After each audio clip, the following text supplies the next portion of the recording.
Welcome to Felony Friday, a presentation of the Lions of Liberty podcast.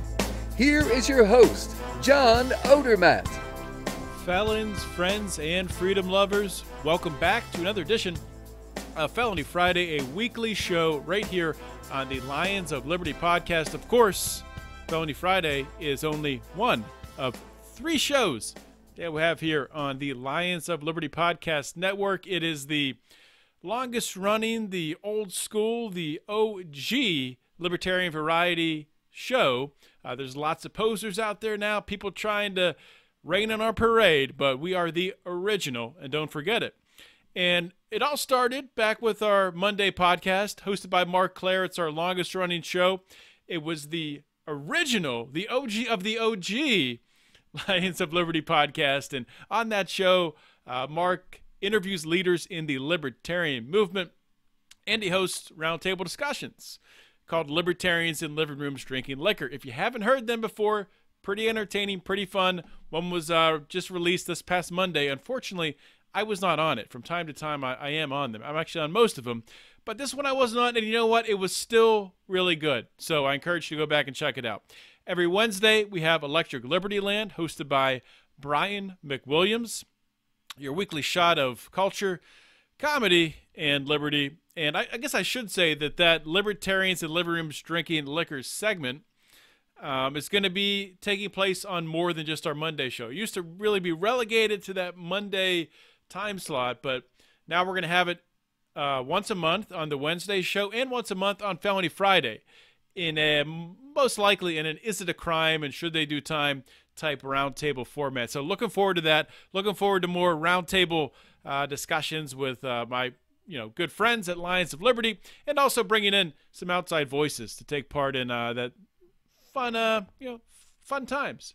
When you sip on a drink and just shoot the shit, as they say.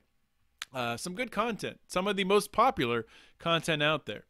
What else we got going on? So if you haven't subscribed to the Lions of Liberty podcast, do it.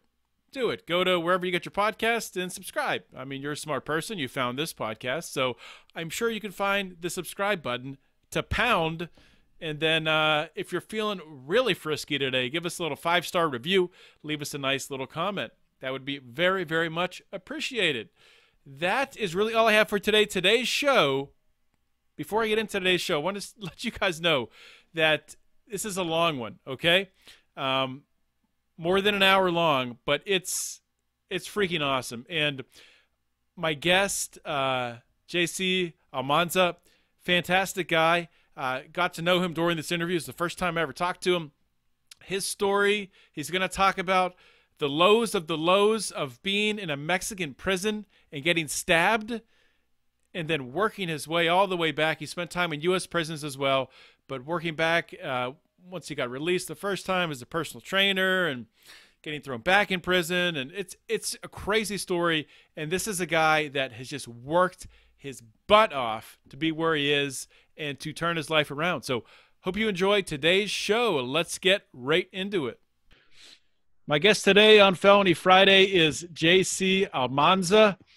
He grew up in a rough neighborhood in Chicago, and at a very young age got caught up in a rough life, drinking, doing drugs, and stealing cars. All told, he spent about 17 years in prison, in and out on multiple stints. After getting out the last time, JC has hit the ground running. He's the founder of a really awesome organization called Wrong to Strong, LLC, which is a nonprofit that is focusing on bettering the community by providing resources to those who are most vulnerable in that community. So, JC, welcome to Felony Friday. Thank you, man. I appreciate it. Well, thank you for coming on the show. Really appreciate you taking some time out.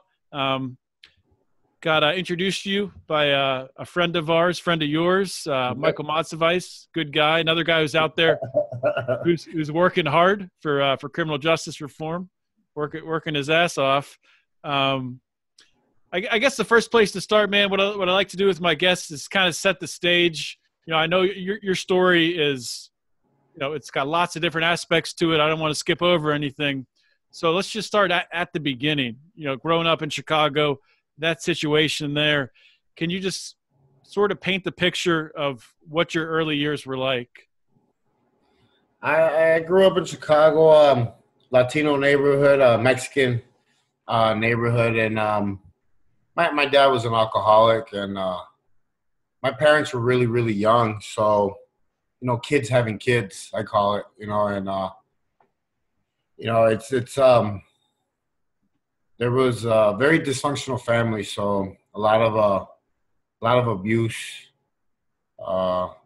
mentally and physically, and my mom ended up trying to run away from my dad because of the abuse at home, and she ended up moving in with her brother in Sacramento, California. I think we lived there for about 2 years. I don't remember too much of it. I just remember kind of like the bad stuff because I was really young. And how old were you at that time? I want to say like 5, 6, maybe 7. When you start to remember, I remember some stuff, not too much, but I remember some stuff, mostly all the bad stuff. He's the one that started molesting me and my sisters, and a lot of abuse with him, a lot of torture, because the way he would, I guess you could say, if we did something wrong, was ice baths. It was torture, man. Dark room for hours. A lot of that stuff affected me long term. Like now that I'm grown up, I hate water. I don't sleep in dark rooms. So it was a lot of torture as a kid. So I kind of started growing up with kind of like a chip on my shoulder after that. So became very, very aggressive. And finally, my mom ended up moving to Mexico with her father. And even though my mom meant well, she was a little messed up mentally. So very abusive too, a lot of hitting and stuff like that. So I ended up one day, I remember the day, but one day I kind of like just had enough, and I was just like, that's it. You're not hitting me no more. And, she was like, well, then you could go live with your dad then. And I was like, yeah, send me, anything's better than this. So I remember the day I told her that, and I know it hurt her because she still, begged me the day before I left not to leave. But I had already made up my mind, and I wanted to come back to the United States. I wasn't happy in Mexico. Mm-hmm. I was already used to being here. So, I got sent back with my dad. When I got sent back with my dad, I was 11, but I was already a little messed up, you could say, in the head. And when I got to Chicago, 26th Street, my dad was kind of, I guess, still messing around. We in like the AA program, they call it being a dry drunk. He was sober, but he was still doing a lot of bad things that he shouldn't have been doing. So he was still messing around with girls, hanging out at the gym and stuff like that. So I got to run the streets like a little animal, man. Like I didn't have no rules. I was 11 years old, and I was staying out till about 2 a.m. on the weekends. Wow. So smoking weed, hanging out with – I always hung out with older guys all the time. I was 11, and all the people I hung around with were like 16, 17. So they were already, doing bigger crimes, So I graduated pretty fast into bigger crimes pretty fast. And that's how it started, really. I still remember my good friends of that time, that got me into my first fight. They got me into just all the first chaos that I got into. So, it just started there. And then after that, my grandparents found out that my dad was always gone. He was never there. So they stepped in, and they took me to their home. And, they were in Chicago also? Yeah, they were in Chicago too, but they lived in a different neighborhood. And I went from one neighborhood that was a different gang to another neighborhood that was a different gang. So now this neighborhood, I'm getting beat up because it's a different gang, and I come from this place, and I I went from not having rules to having rules. And, they couldn't deal with me because I would jump out the window. I would sneak out. I would be gone all day. She would find, I had to protect myself because I lived in a really bad area. So I had to like find ways to get guns. And, she would find guns in my dresser. She was always going through my stuff. I never had no kind of privacy.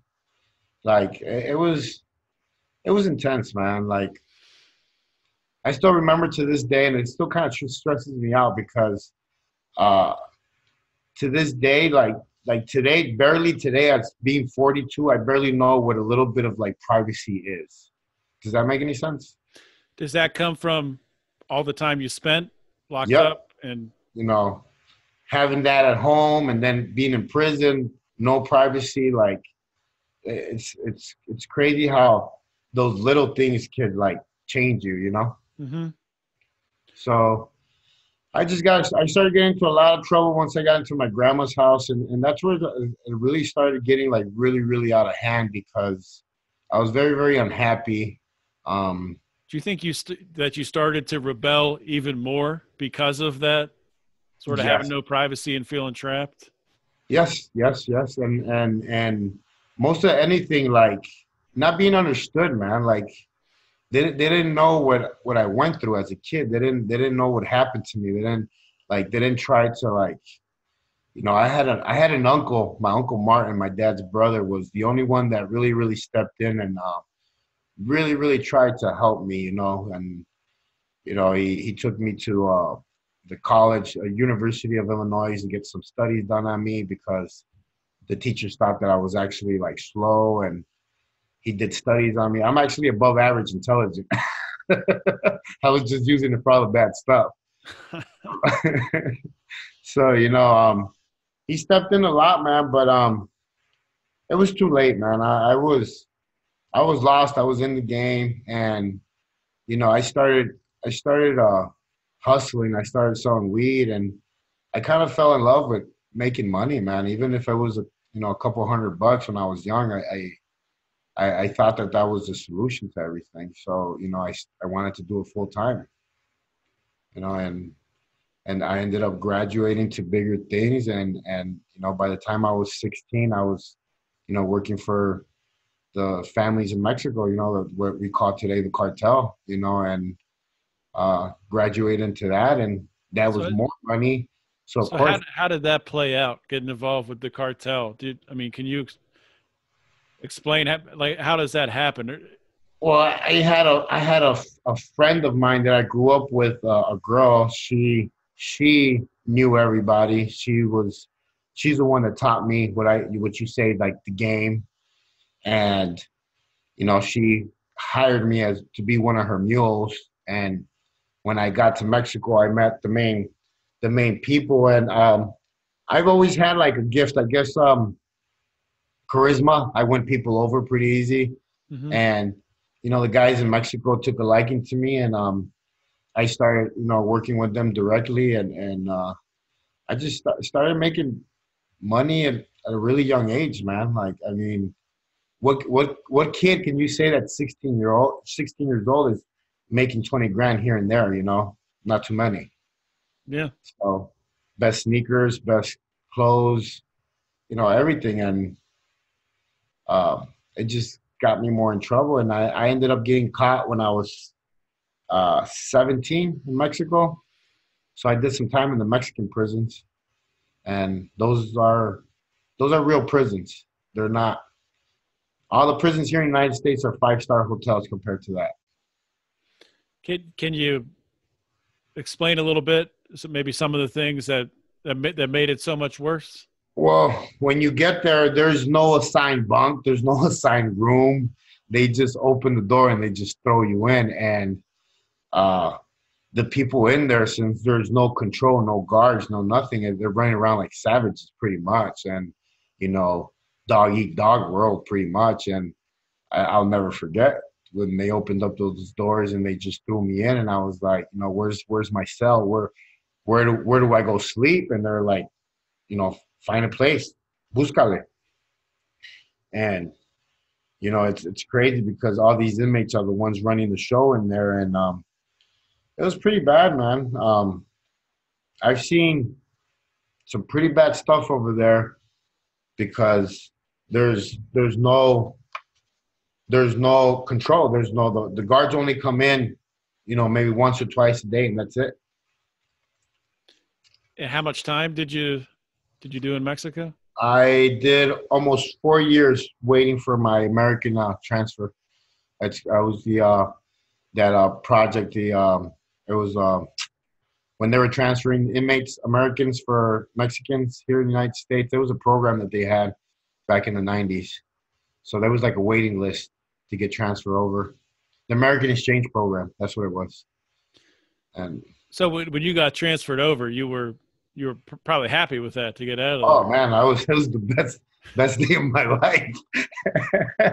For one, I owed a lot of money over there, and everybody was like chasing me like where am I going? And it was you know, it was funny because there's so many drugs and alcohol over there inside the prison that like that's what people do every day. So I became very, very addicted to like crack cocaine, alcohol, cocaine, just big amounts because it's like that's how they deal with the inmates there. Like they flood the prison with drugs. So it's just coming in. The guards are bringing it in and selling it. Yeah. Yep. It's just they're bringing it in, and the main guys just run the show. And where do prisoners get money to pay for it? Man, people wash clothes, clean rooms. You know, you'll be surprised, man. Like, it's crazy because, like, at first, when I first got there, you know, my people were taking care of me. They were sending me about $1,000 a month. And $1,000 inside of a prison, dollars, is a lot of money. But I was going through it like I was broken like a week because I was my drug habit just got so out of control that, you know, I was just out of control, man. It's crazy because when I left Mexico, my waist was like a 29. I think I was weighing like 120 pounds, man. I was in bad condition. So when you got transferred back to the States, where did you end up from there? I ended up going to a federal prison, La Tuna, in El Paso, Texas, and that's where I got transferred to. That was like the receiving prison for the inmates coming in from Mexico. But, you know, when I was on the plane flying over, I seen how fucked up all the Americans were, man. Like, talk about, you know, they didn't call it PTSD back then.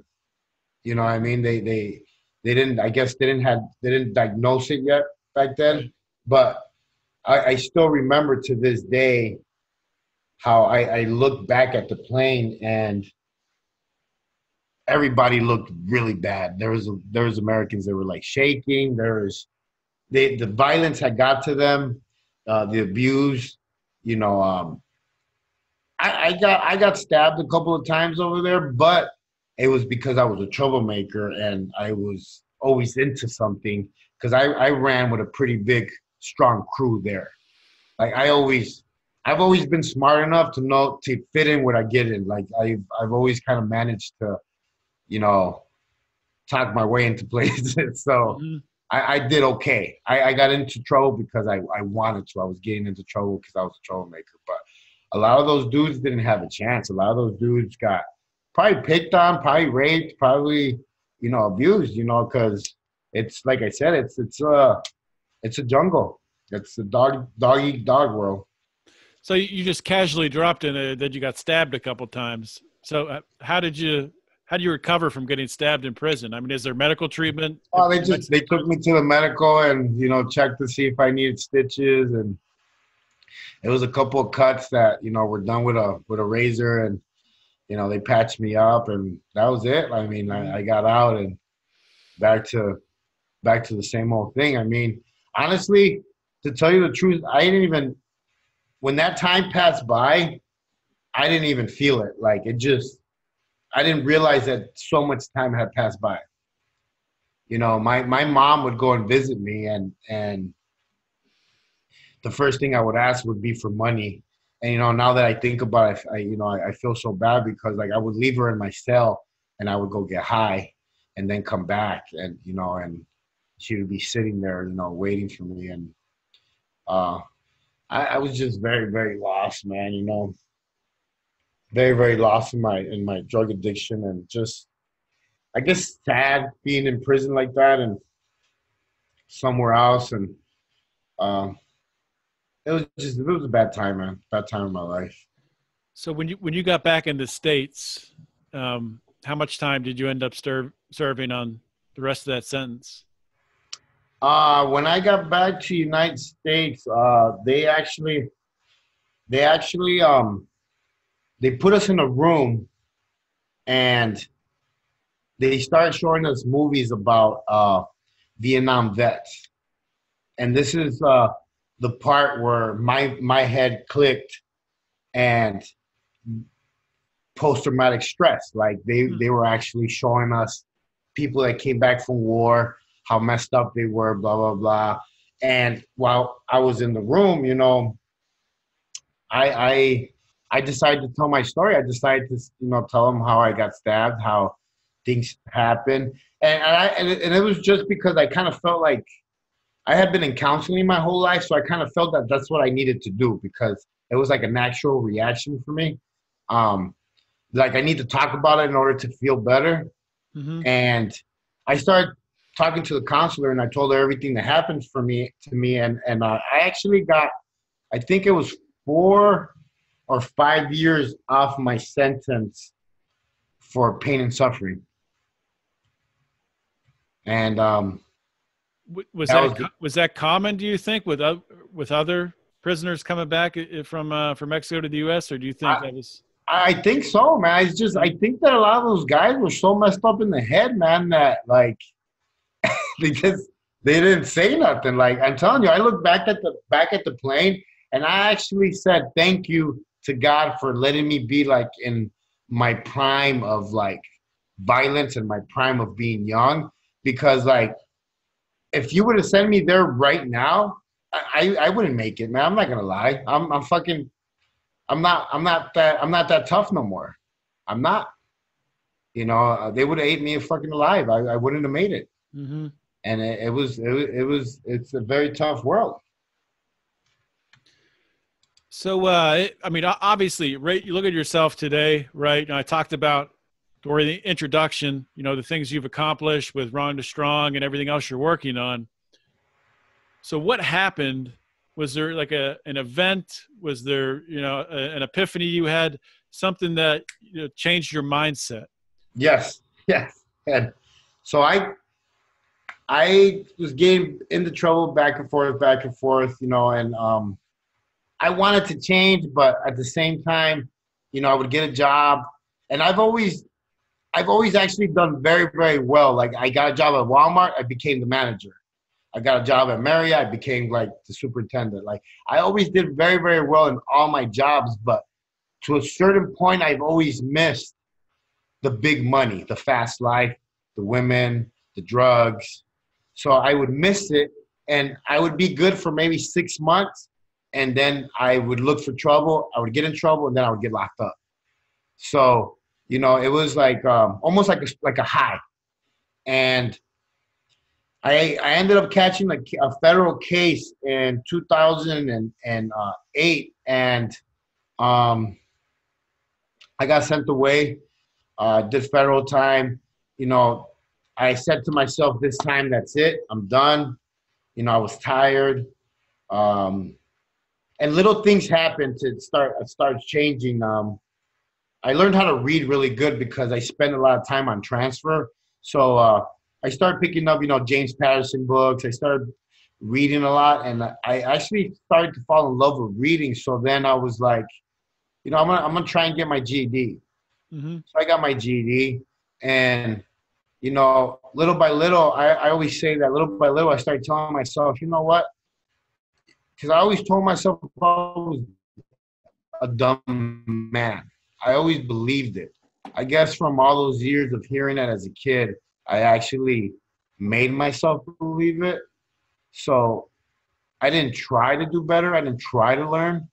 So it almost became an addiction. Like if I show you like a picture of all the certificates that I got while I was inside, it's like a list. Like I went from leather shop to I got an associate's in religion. Anything I could get my hands on. Like I was hungry, and my I got accepted to the RDEP program. It's a federal program that you live in a special housing unit for 9 months, and if you graduate, it actually knocks off 4 years off your sentence. 2 years a halfway house, 2 years good time.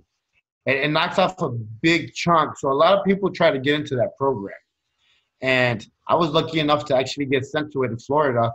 And, you know, when I got there, I was praying on the bus. I was like, please, please let there be no Latin Kings there. Please, please, please. Because that's the gang that I belong to. And, you know, I get off the bus and there's like 63 of them there. And I'm like, oh, shit, man. It's, you know, I'm going to have to participate. I'm going to have to go out to the yard. And the thing is about that RDEP program is that if you get into any trouble or if you get affiliated that you're hanging around, they know you're a gang member, but if they find out that you're actually participating, you get kicked out of the program and you lose that time. So I was like, what am I going to do? You know, what am I going to do? Like, you know, and I remember I went up to the yard and they were all sitting around, and I told them, I was like, hey, I don't want to be part of this no more. I just don't want to do this no more. And I got up and I told them I'm going to cover up my gang tattoo. And they're like, there's going to be consequences, JC. And I was like, I know, man. I know. I kind of had just thrown in the towel, man. I was kind of tired already. I didn't really care no more if I got stabbed or if I got beat up or if I lost the program. I was just tired and I wanted to change. And you know, I went to work that day and I was praying the whole time. I was praying to God just to give me a chance to, you know, do better and you know, learn and get out and just have a different life. And that same night I was working in the kitchen and one of my friends runs up to me and he's like, hey, they're escorting all your friends out. And I was like, escorting my friends out? And he's like, yeah. So I ran out to the window and I guess they had a real big investigation on the Land Kings there before I even got there, because they were like sneaking phones in and, you know, doing stuff that they shouldn't have been doing. And that day they pulled them all out. So I took that as a sign from God, man. Wow. Like he saved my ass. So I was like, I got to do right from this day on. So, you know, I went out to the yard the next day and the couple of guys that were left were the guys that were on the same page as me, just wanted to do good, get out, go home, and just, you know, just stay out of the bullshit. Mm-hmm. And, you know, they were like, well, JC, we love how you are, man. You're a strong dude. We want you to be our shot caller. I was like, yo, I don't want to be no shot caller. I just want to do the program and I want to go home. That's it. Mm-hmm. I don't want to participate in nothing. I just want to do the program, go to church, go to school, and, you know, just go home, because I was actually studying to be a personal trainer while I was inside prison. Okay. So, you know, I studied my ass off, man. And, you know, at the end of the day, it paid off because they actually let me have a classroom in the prison where I was teaching other inmates how to become personal trainers. You know, really? my last. How did that come about? I mean, was that something that it's typical or? No, man. It's just they honestly, the counselors, the guards, everybody just saw that, you know, I led by example, man. You know, I was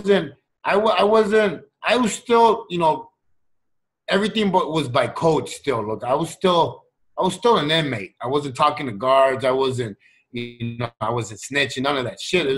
It was just that I carried myself with respect and I did what I said I was going to do. So I went to school, and you know, the lady that actually ran the school seen that, and she was like, hey, how would you like to help some of these guys? Because she's seen how the guys would respect me and follow me around. So she's like, how would you like to start a class and teach these guys how to, you know, become personal trainers when they get out and, you know, do something with their life? And I was like, you know, I would love to do that, because I didn't like to waste my time watching TV, man. Like, I was always on the go. I was always dreaming about what I was going to do when I got home. I've always been a dreamer, man. I get in my head a lot, and I dream a lot. So I started doing that, and it just kept me busy until I came home. So. Well, I mean, you talk about dreaming, you talk about, I mean, I think most people who are entrepreneurial, most people who have, you know, some sort of vision, and just prior to that, you know, your vision, your entrepreneurial drive was for illegal stuff, right? Yeah. But you were probably still dreaming back then too. It was just about, you know, stuff that got you in trouble. But after you shifted that focus, yeah, it kind of makes sense that you were able to hit the ground running. I got out in 2013, February 20th, and 2 weeks later, I was working for LA Fitness as a personal trainer.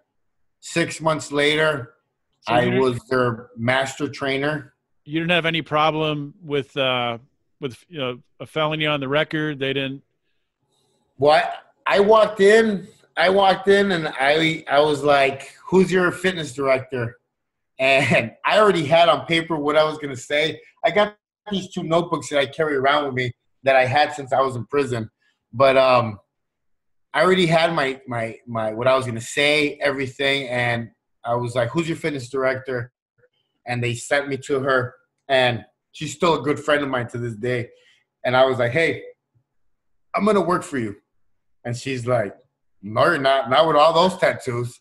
And I was like, no, I'm going to work for you because I know my shit, and I'll be able to sell personal training. So I'll be able to do 2 jobs. And I just broke it down to her, and she's like, I like your attitude. I like the energy that you have. But, you know, let me ask you something. Did you just get out of prison? I was like, yes, I just got out a week ago. But don't change the subject. So, you know, and I left a little bummed out because she was like, I don't know, blah, blah, blah. You know, I'm going to have to run this by my boss. And I left, and I ended up getting a job in construction, and I was working at the time, and their main boss called me, and he was from New York. So that kind of helped me. He was from New York. He gave me a call. He's like, hey, JC, I heard about you. He was like, I would like to meet you. I was like, when? He's like, if you could come in today. I was like, I'll be right there. So I even took the chance to I quit my construction job on site right there. Oh, wow. Because I was that sure that I was going to get that job. Since I had that phone call, I knew I was going to get that job. So I quit. I left. I was all the way in Mesa, and you know, it's pretty far from Phoenix, and got all the way to Phoenix, and sat down and talked to him. He's like, man, I really like you, man. He's like, I'm going to stick my neck out for you. He's like, you're not going to make me look bad. And I was like, no, sir. You give me a chance, and I'll show you what I could do.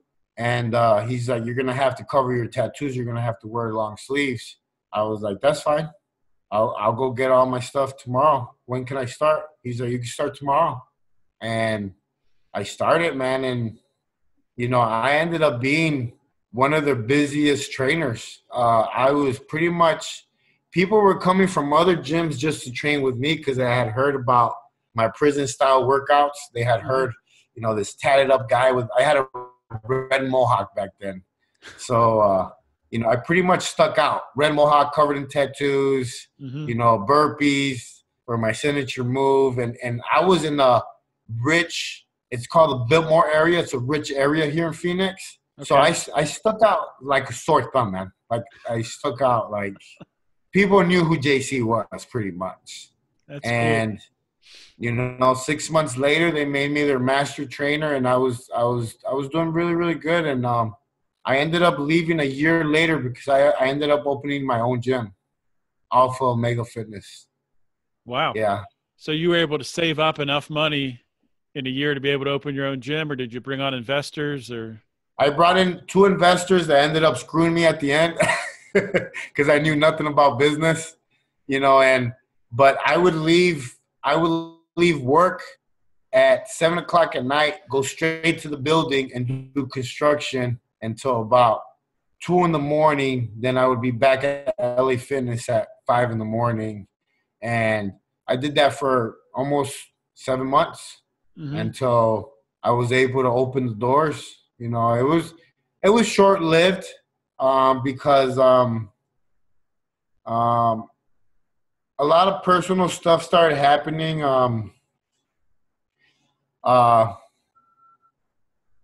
I started dating.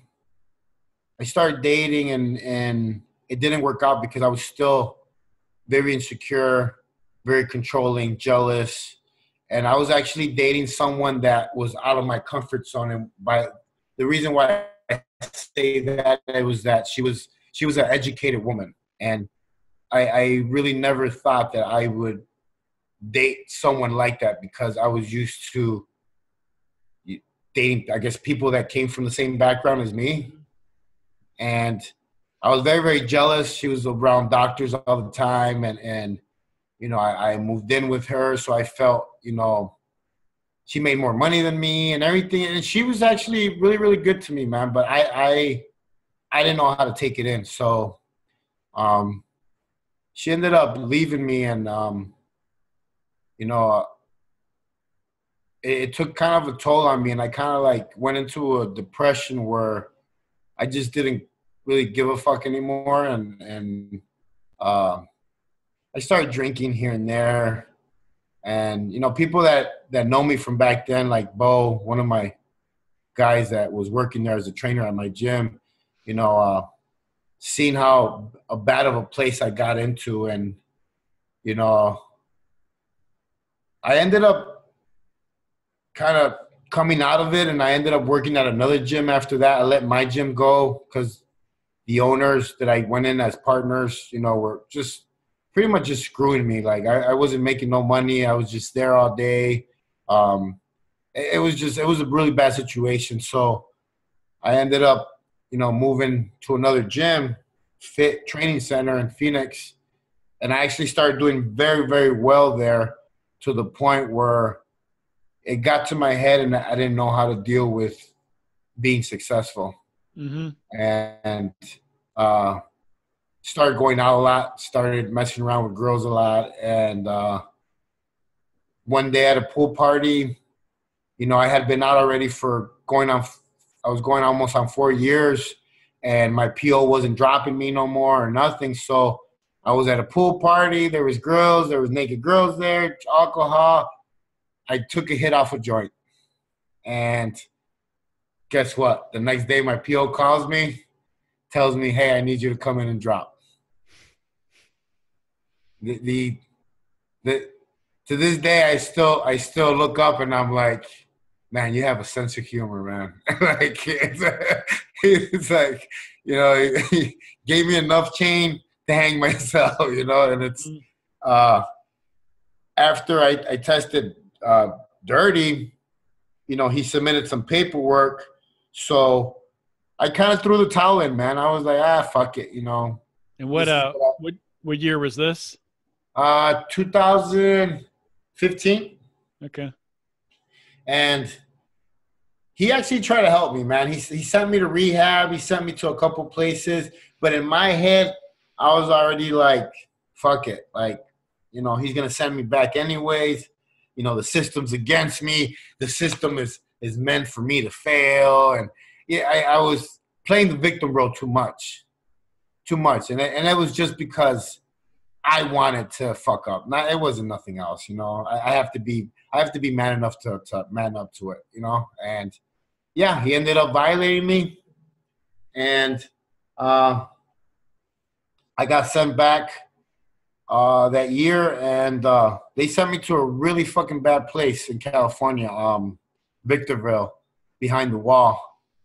Uh, it was a bad place. As soon as we got there off the bus, some dude had got stabbed in the kitchen. There was blood on the floor when we got there, and it was over a piece of chicken. You know, when I say behind the wall is there's a lot of, you know, lifers and just people that have a lot of time, you know, and it was like that day is when I sat down and I was like, what the fuck? What just happened? Like, why? Like, why are you back? And what made it even worse, man, is that I had covered up my gang tattoo. So now I'm considered a dropout. That's really bad in prison. That's really, really bad. So I never thought I was going to go back. Mm-hmm. So here I am back in a really bad place. All because you took a hit off a joint. Yeah. Back. And I just didn't care no more, you know? And, you know, it's crazy how God works in mysterious ways, man. But, you know, when I was walking to my cell, it was a big guard, big black guy. You could tell he worked out. And he looked at my leg, and I have 5% tattooed on my leg. It's Rich Piana's supplement line, you know what I mean? And I used to rep them really hard because I was trying to, you know, get sponsored by them and be one of their athletes when I was out, you know, working out and all that stuff. And, you know, he's like, "You're a 5%er?" And I was like, "Yeah." And he's like, "Get the fuck out of here." I was like, "No, for real, man." He's like, "Whatever, dude." And he locked me in my cell. So I was like, you know, laid down, started reading. About 10 minutes later, he comes up to the door. He's like, "Hey, I Googled you." He's like, "You're the real deal, man." He's like, "You got a lot of workout videos on, you know, YouTube." And I was like, "Yeah, I told you." He's like, "What the fuck are you doing here? You have 6 months to do and you're in a fucking max prison?" I was like, "I don't know." He's like, "I'm going to talk to the counselor in the morning, man, and I'm going to see what's up." Because of him, they transferred me out of there a week later, man. And they sent me to a low facility, Lompoc. That's where I met Mike. Mm-hmm. And this is the first time I've been to a low security prison my whole life. I had never seen so many white people in my life in prison. It's all because you got that tattoo, that 5% tattoo. You know, there was a lot of, you know, white-collar crimes there. Mm-hmm. There was a lot of sex offenders there. You know, there was a lot of people that wouldn't have survived in medium or max prisons where I had been at. And, you know, it was so funny to me because I got off the bus and they had a fucking tennis court. And I was like, what the fuck? Every prison doesn't have a tennis court? You didn't have that down in Mexico? I was like, where the fuck did they send me to? And then I keep walking, and they have the whole yard has grass, and a huge weight pile with like every kind of weight you could possibly think of. So I was like, man, this is fucking heaven for me.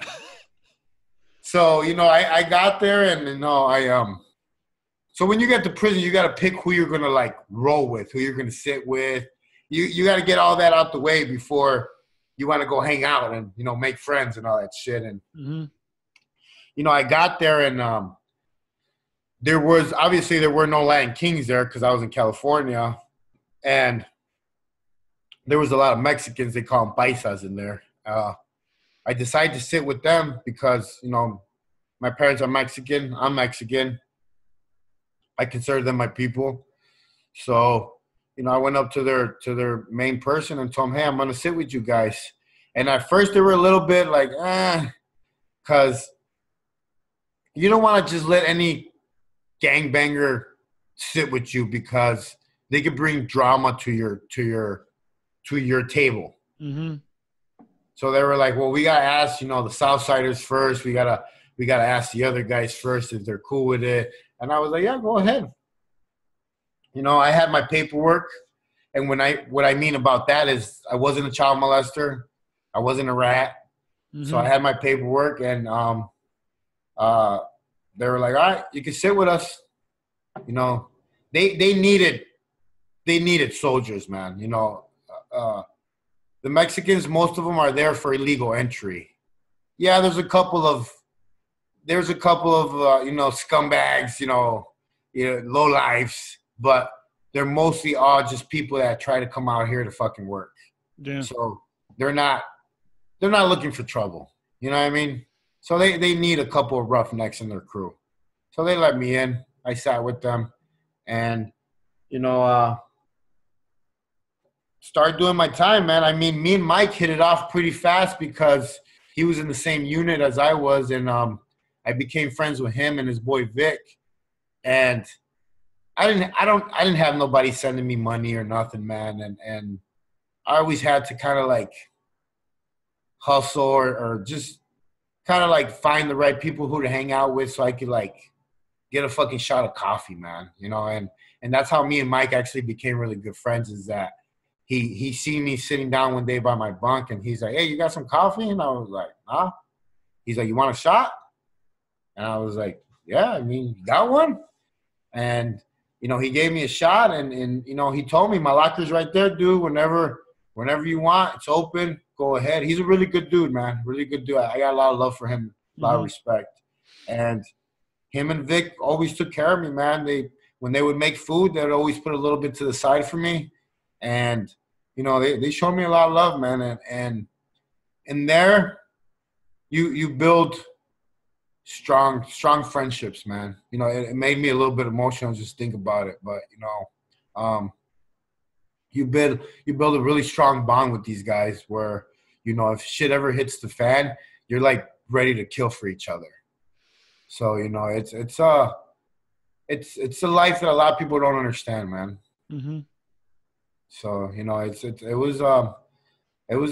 cool, it was I wouldn't take that time back. It made me who I am today. And by that I mean, I actually sat down and really thought about my life and said, what do you want to do? Like, do you want to keep doing this bullshit or what? Like, and no, I decided not to. I decided to come home and just hit the ground fucking running, man. And my biggest thing is I have to lead by example now because, like, our friend Vic, he still has a lot of time to do, and he'll send me texts. I send him letters, pictures here and there, and I have some of my friends that are doing 63, 70 years, and they call me excited to hear what I'm doing now. Did you finish your book yet? Did you do this? What are you doing now? They're living their life through our eyes. So, like, it's very important that, I stay doing what I'm doing, man. Right. That makes sense. So you're out in Phoenix now. What originally brought you out to, I know when you got out the last time you were in Phoenix working in gyms, what took you out to Phoenix? Well, at the time, the very first time I came out here, my grandparents came out here to retire, and they lived in Scottsdale. Mm-hmm. That's how I visited the very first time. But when I got out, I used my dad's address. My dad was living out here. He doesn't live out here no more, but he was living out here. And my stepmom, they relocated now to Miami and North Carolina. But I came out here and moved in with them, and then I ended up I have a kid out here. And so, I ended up just staying out here. Honestly, you couldn't pay me to go back to Chicago.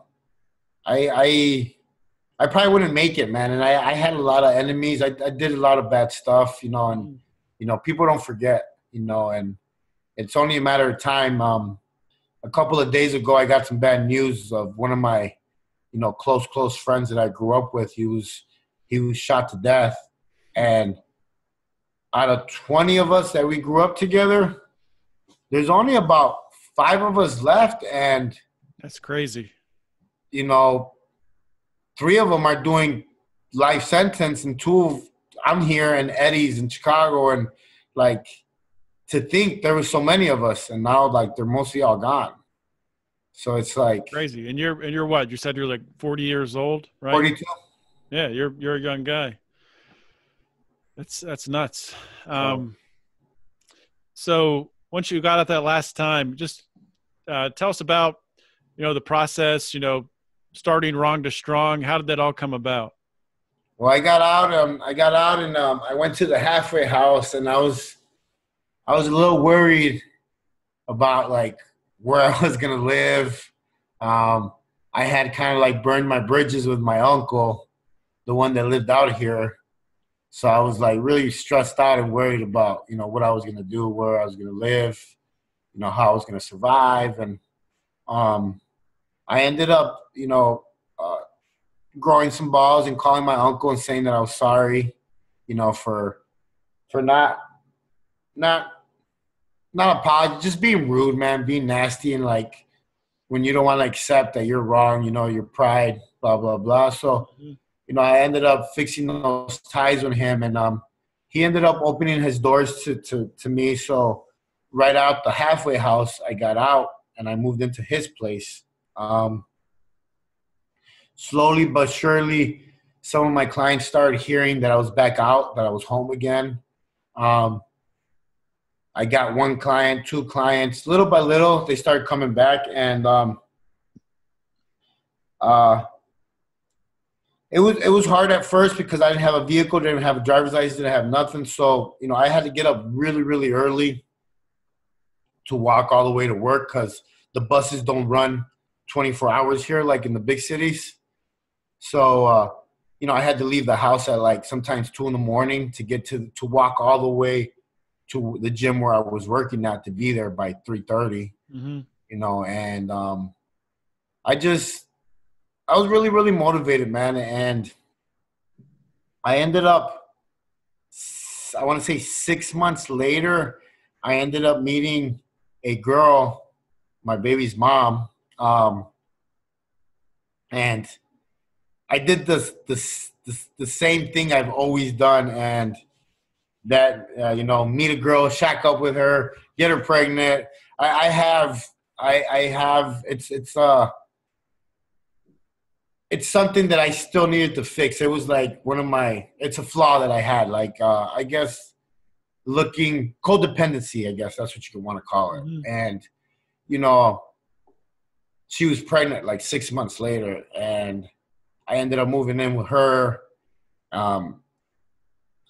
It turned into a really bad, toxic relationship to the point where, it was just bad, man. And, I'm kind of getting off a subject, but at the time when I first met her, I started building Wrong to Strong, and it was kind of like my outlet. I would spend, 18 hours at the gym building this, talking about it, designing my shirts, my web page, and blah, blah, blah. And I think what motivated me the most is that she was pregnant, and I knew I was going to have another baby girl. So it motivated me to the point where I was maybe sleeping 2 hours a day and still functioning, still training really hard, still, coming up with ideas for what we were going to do. My crew got really big, so I had a lot of people. Like I had like everybody was making fun of me because they said I had a fitness gang, and I had about 20 guys in the morning coming in, working out with me. Everybody was wearing the shirts. We looked like a gang, we looked like a gang. And, I think sometime in the middle when it started getting really bad, I mean, I can't lie. I started falling into some of my bad habits, and like I told you, I'm man enough to accept my, where I fucked up. And, I started cheating on her.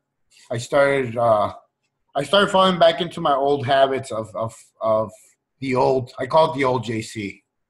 And it came to the point where I was like, okay, I need to move out. I need to I need to do things right. Like what is really wrong or strong? Like, is it just for show? Is it like, am I fake? You know, and I had to have one of those come to Jesus moments where like I had to go back to AA. I had to go back to seeing my counselor. I had to make the changes in order for me to get better again. And you know, like now that I go to the prisons to go talk to the guys, I always tell them, leave the girls alone, man. Leave the girls alone because, you know, we come out and that's the first thing we're looking for. We're looking for love and you know, that companionship. And that's by far, we don't need that. Like, you need to get right first. Mm-hmm. So, you know, I've been lucky enough that I have a really strong support group behind me, and all my clients are like family. They all help me build what I have now. And I just keep trying to get better every day, man. I mean, it never stops. I went to an AA meeting today, and I went to go speak to an NA meeting today too. And it's just like the gym, man. I just got to keep moving forward, man. It's really easy to do the stuff that you're used to doing, man. Absolutely. So, I mean, the hardest thing to do is to change, step out of your comfort zone and do things that, you know, you're not used to doing. That's how you grow though, right? So you change. Yeah. But, you know, my biggest thing, man, has always been is that, like, I learned that if you fuck up, like, own up to it, because that's the only way you're going to change. Like, if you play the victim, or if you say, no, it was her fault. No, you know, she wasn't doing the dishes, or she wasn't doing this. This is why I did that. No, like, if you don't own up to it, you're never going to change. And, you know, some people might hate you for being completely blunt or honest, but, you know, you shouldn't worry about other people. You should worry about you getting better, you know? So, I mean, I carry my tune to it. I'm different nowadays. That's good advice, though. So what else? I mean, because you have a supplement line too, or Yes. is that a part of? So like, what is wrong to strong? I mean, is that a part of? Are the supplements a part of that, or like what all do you have going on? Because now you got wrong to strong is like everything, man. It's like I shouldn't have read so many like how to be millionaires books and while I was in prison, but you know. Yeah, we have our own supplement line. We have a pre-workout, sour apple, fruit punch. We have BCAs. Those are watermelon. And we have fat burners. And the name of the supplement line is called the Yard. Okay. Go figure. It's got gun towers, barbed wire. Those are the supplements. But I'm trying to get out of the supplements because it's really not what I want to do. I made a mistake by getting into that field. It's too saturated. There's too much competition. There's just too much. It wasn't a smart business decision. So I'm trying to get out of that and just be done with that. Okay. Wrong to Strong is a clothing line. As you can see, the T-shirts. Can you see it? Can't see. No. You have to stand up. There you go. So that's a T-shirt. In the back it says Fitness Felon. Actually, the clothing line has done a lot better than the supplement line. We should do a T-shirt swap. I'll send you a Felony Friday shirt. You can send me one of those. Sure. Yeah, of course. And it's also a nonprofit. So I'm working on my grants right now to have them submitted by April, so I could spend more time in the prisons, because I work with so they got me security cleared for 2 years to go into the state prison here in Arizona. And I go in there, and they have the Second Chance program here that just started 2 years ago. Mm-hmm.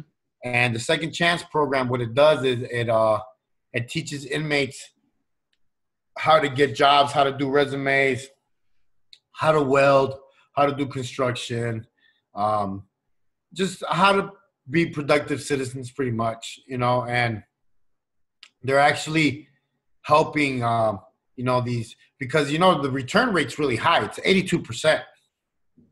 So they're actually trying to like cut it down a little bit because Arizona is one of the biggest states that has a lot of private prisons.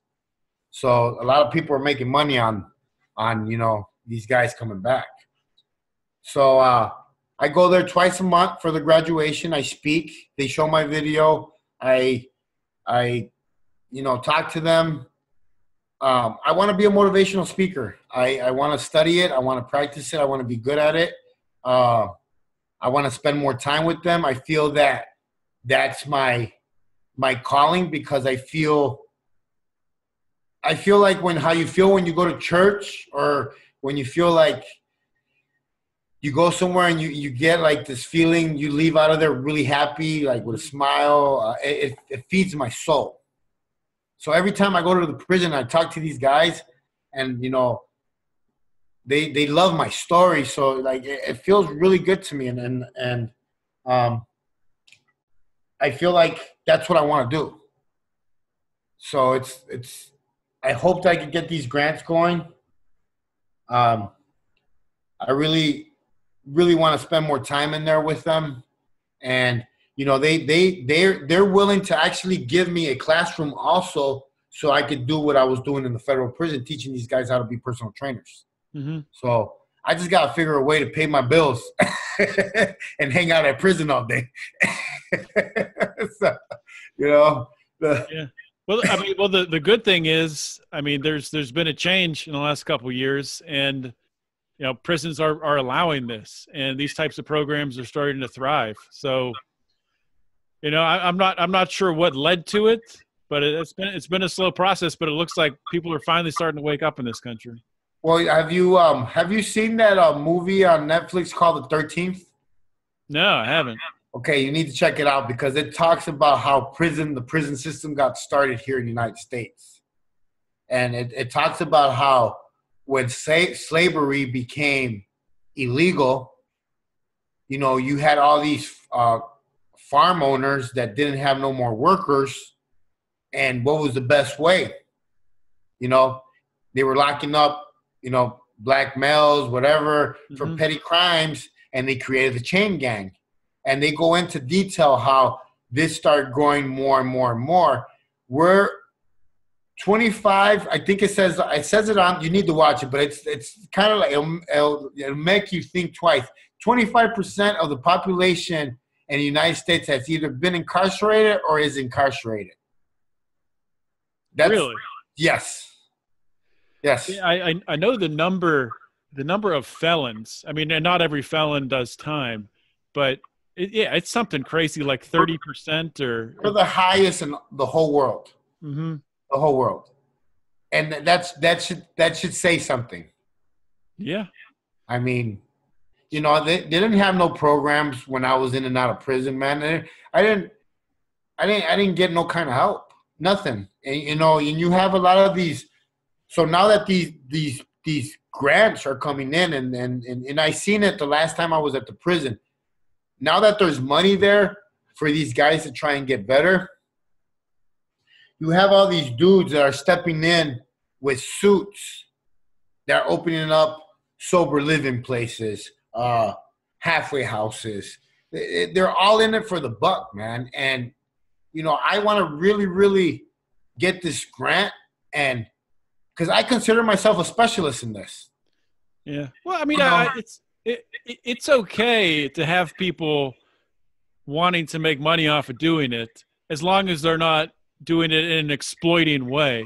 It's okay for people to make money, right? If they're helping people. That's what business is. Yes. There's a pain point, and you solve the pain point and you help people.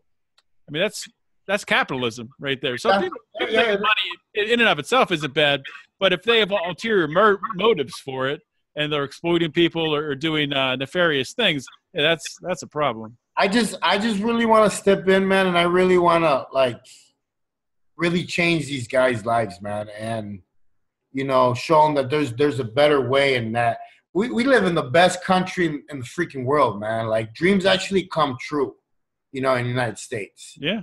If you work hard enough, you could get whatever you want. Like, all these self-made millionaires, billionaires that we have here started from nothing, you know, and I read all these books about all these people, man, and I was like, shit, man, if they did it, I could do it, you know, but you have to have that mentality about, you know, one, staying out, two, hard work. Hard work pays off. Absolutely. You know, and the thing is that, you know, you have to actually live by these codes or else you won't do it. I mean, my routine every morning, man, I get up and I dream.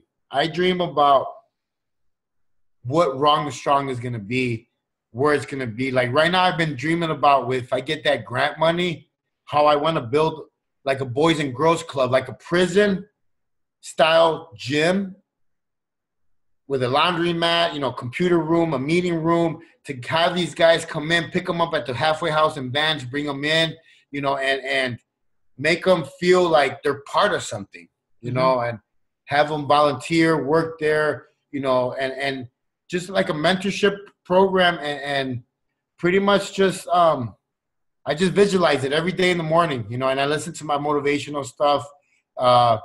You know, very rarely do I watch TV. I read a lot. You know, I have a lot of books. I take notes a lot. I'm just constantly on the go trying to learn something. Right now I'm trying to learn how to edit my own videos because I don't want to pay people to do it no more. Yeah, you know? you and me both. So, you know, I got the app running on this laptop.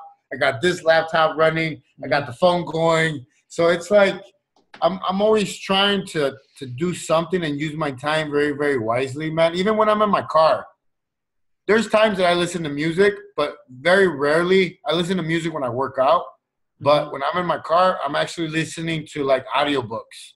You know, I'm trying to learn something or positive, you know, just, I don't know, man. I'm not the average guy, man. I'm a little crazy, man. Well, yeah, I mean, I am too, because I'm the same way. When I'm in my car, it's either audiobooks or podcasts, motivational podcasts or podcasts, you know, based on, I'm a libertarian, so libertarian content, you know, learning about those types of things. But I mean, I think that's good. We're at a point in society where education is more affordable and more accessible than ever before. You pick up your phone and you can learn. You don't have to go to college. You don't have to pay someone $20,000. I mean, you can learn right now. You can go on YouTube and see a video on how to do anything you want to do. Yep. So it's funny that you say that because I couldn't put my bed together when I first bought it. And I was like, man, fuck that. I'm going to YouTube it. Yeah. So I YouTubed it, how to put your bed together in my exact frame, everything. Yeah. So I was like, man, I'm infatuated with YouTube, man. I love YouTube. Like, it's the best. I pay for the what is it called? YouTube Red. Yeah.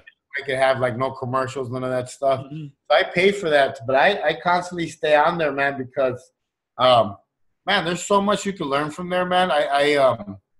You know, the Art of War. I listen to books on there sometimes too, and it's great. I love YouTube, man. It's the best thing ever invented, I believe. That's yeah. It might be actually to this point. I'm sure better stuff will be invented, but to this point in time, it might be the best. Just before I let you go, we've been talking for an hour, more than an hour, so I appreciate your time. But if you could just plug, you know, let everyone know where they can find Wrong to Strong, where they can find you know, anything else you're working on. Just plug away.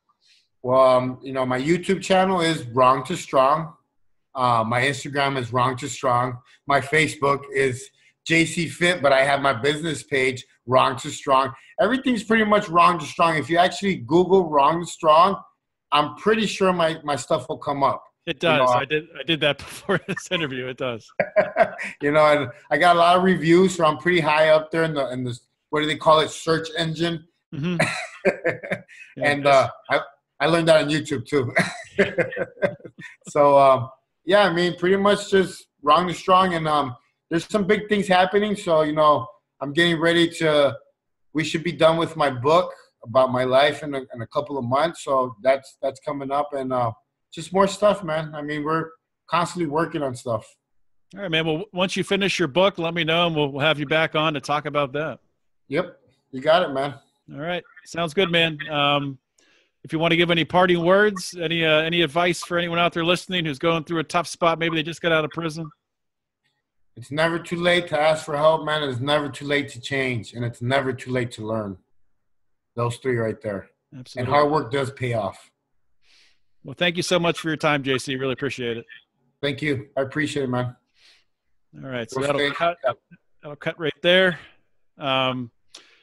This will publish not this Friday, but next Friday. It'll be in podcast form. It'll be on YouTube also, so you can watch it there.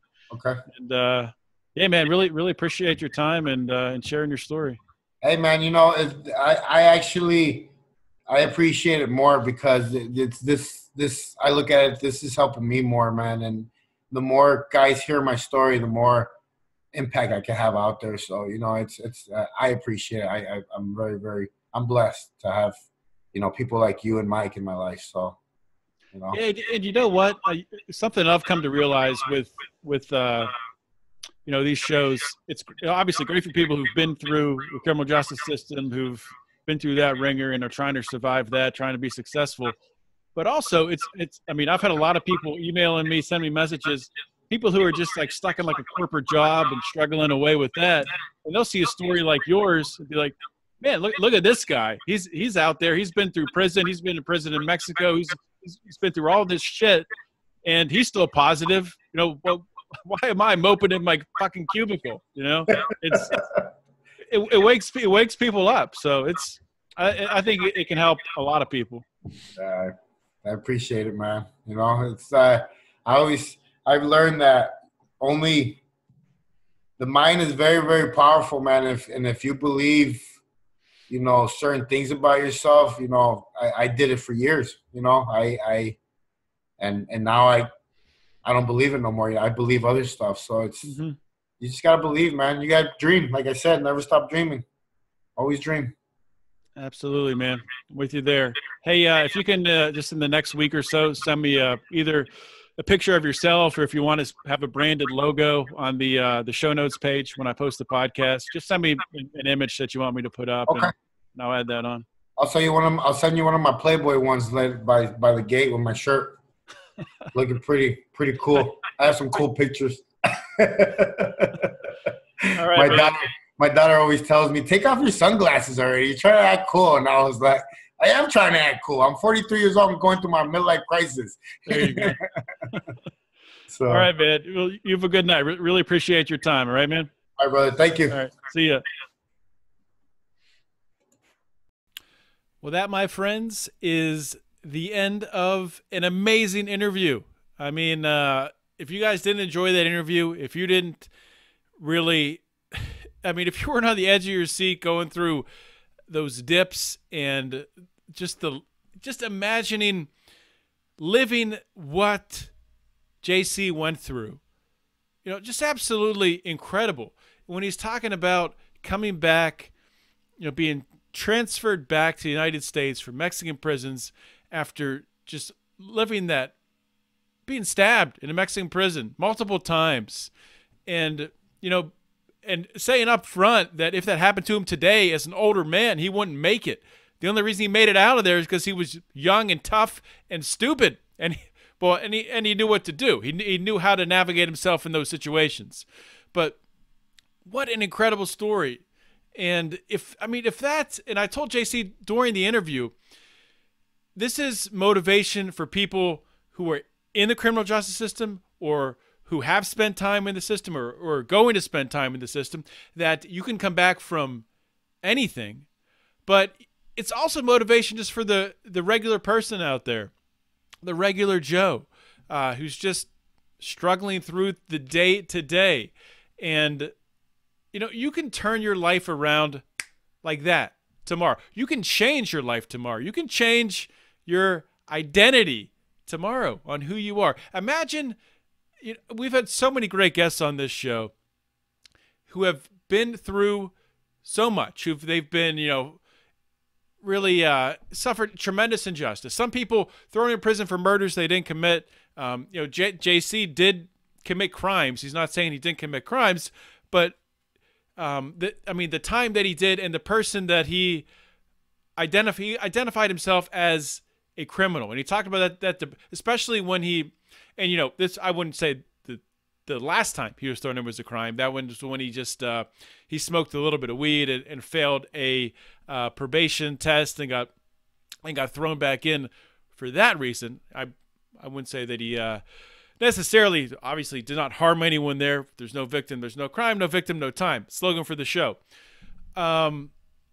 My point being with all of this, all of this rambling that's going on here, is that to come back from that, to come back from feeling like you've let yourself down, your family down, and to peel yourself off the pavement in a jail cell, pick yourself back up, and decide that you want to make a change, that you've just had enough of this life. You want to get out of the life that you were in.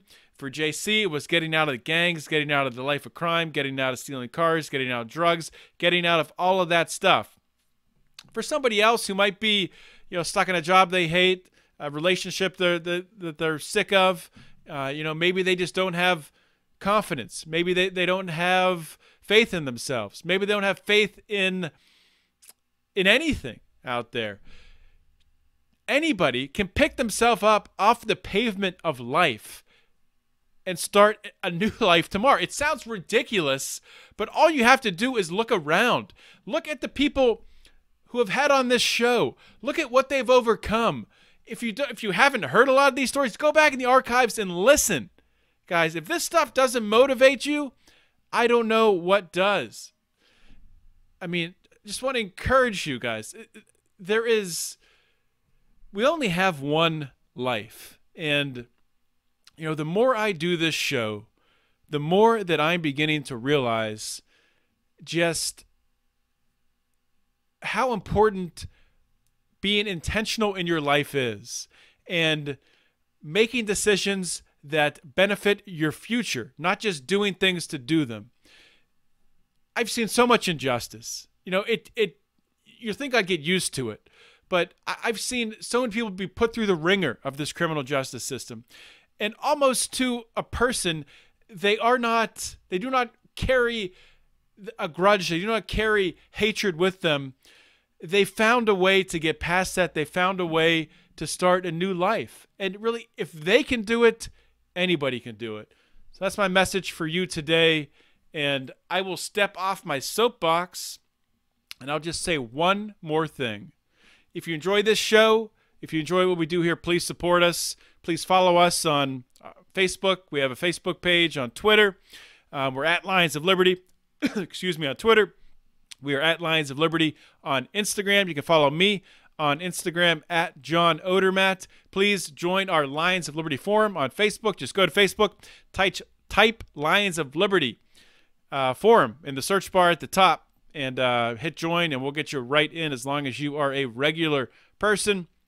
And lastly, if you've been listening for a while, you're wondering what else you can do to help, please consider joining the Lions of Liberty Pride. You get merchandise, all kinds of different access to us, and if you get to the $25 level, you get a conference call, and there's the $15 level, you get a daily news link email that we send out. So check it all out. Go to patreon.com/Lions of Liberty.